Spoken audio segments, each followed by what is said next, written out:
I can't believe that worked! In Spider-Man Homecoming, starring Tom Holland, the main antagonist is not Michael Keaton's Vulture. He is a bad guy, yes. In fact, he is Peter Parker's shadow, what Peter Parker could become.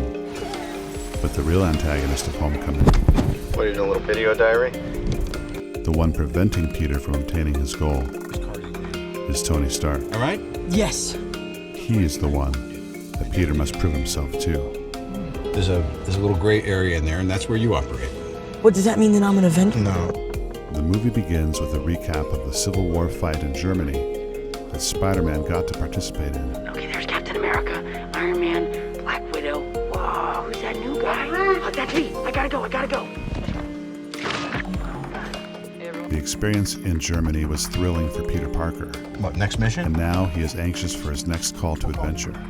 Did you have my numbers? No, I mean, we'll call you. He wants to be a full-fledged Avenger, not just a friendly neighborhood Spider-Man. That's not a hug. I'm just grabbing the door for you. We're not there yet. But months have passed, and no new missions have come from Tony Stark, and Peter is having a hard time being patient. Hey, Happy. Here's my report for tonight. Happy Hogan, who was assigned by Tony Stark to watch over Peter, is basically ignoring him. If we think of Tony Stark as a father figure to Peter Parker, Because I said so! then Happy Hogan is like an older sibling who doesn't want to babysit his little brother. See, Happy is hoping to get bumped up to asset management. He was for head of security, and before that he was just a driver. Private conversation. And who is also competing for attention from their father. We have thin walls here. Tony Stark is famous for being self-absorbed, and as a father, he is often distant. He may appear physically there, I'm not. but mentally, Here. he is preoccupied with other things. Thank God this place has Wi-Fi. He does, however, give Peter a gift, a Spider-Man suit created using Stark's Iron Man technologies. Built in are many tools and training programs designed to help Peter develop as a superhero. The suit is in some ways a metaphor for Peter's discovery and learning of his own abilities and powers. So your body's changed. Believe me, I know how that feels. I mean, they're probably blocked for a reason. Come on, man. I don't need training wheels. I'm sick of him treating me like a kid all the time. But instead of taking the time to properly learn the suit and go through all the trainings, Peter and his friend Ned discover a way to hack the suit and remove the safety protocols and the tracking device. When Peter interferes with Vulture's plans, You're messing with things you don't understand. he ends up making things worse, and he is unable to put things back together again. Iron Man arrives and saves the day, but chews out Peter. You hacked a multi-million-dollar suit so you could sneak around behind my back doing the one thing I told you not to do. If you even cared, you'd actually be here. Both of their goals are revealed. I just wanted to be like you. And I wanted you to be better. Tony Stark demands that Peter give the suit back. For how long? Forever. Yeah, that's No, Tony please. then shares some wisdom that he had to learn himself. I'm nothing without this suit. If you're nothing without this suit, then you shouldn't have it. Okay? Peter also gets in trouble with his aunt and with the school. The name of the movie is Spider-Man Homecoming, which we realize is referring partially to the homecoming dance. But when it is revealed that Liz's dad, Mr. Toombs, is Vulture, the homecoming dance is overshadowed. You must be Peter. Look, so cute. As Mr. Toombs realizes who Spider-Man is. Good old Spider-Man. Don't let him intimidate you. Without his spider suit, Peter is forced to use his old costume and borrow a car, which, once again, is technology that he hasn't been trained to use. Hey! Surprised? Oh, hey, Pete.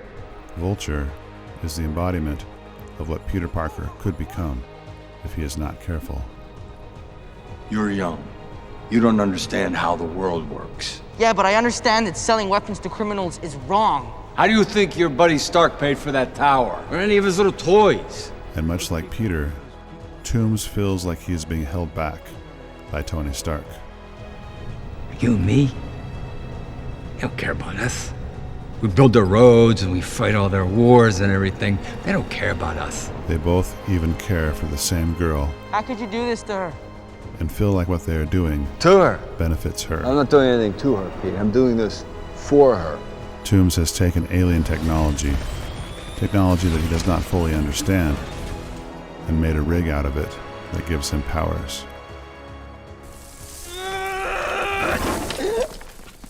Buried beneath a pile of rubble, Hello! Peter calls out for help. Hello! But he realizes that there is no one to save him. He is on his own this time. He remembers the words of Tony Stark. If you're nothing without this suit, then you shouldn't have it. He realizes that Spider-Man is not just a suit that he puts on that gives him powers. He is Spider-Man. Come on, Spider-Man. Come on, Spider-Man. Come on, Spider-Man.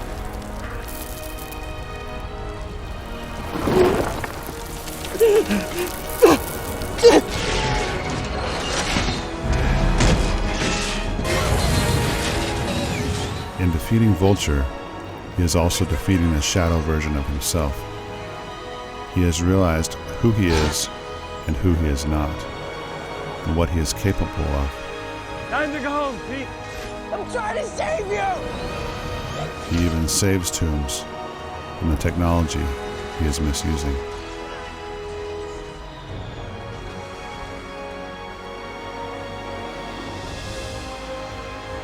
The next time he meets with Tony Stark, Peter is a changed person.